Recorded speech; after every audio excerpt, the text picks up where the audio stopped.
Hawakan mo to. Ayan, mag-wish ka doon. Mag-wish ka doon. Happy birthday, buddy. Salamat, buddy. Ay, happy birthday ni buddy. Sobrang effort ng puyat pa yan, ha? Ayan, birthday niya ngayon, kaya dapat maging masaya siya. Hindi siya dapat ma-stress.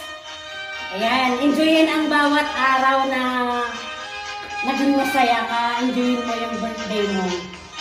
Ayan, kasi hindi natin alam. One day, hindi natin alam. Kaya dapat enjoy lang. Huwag malungkot.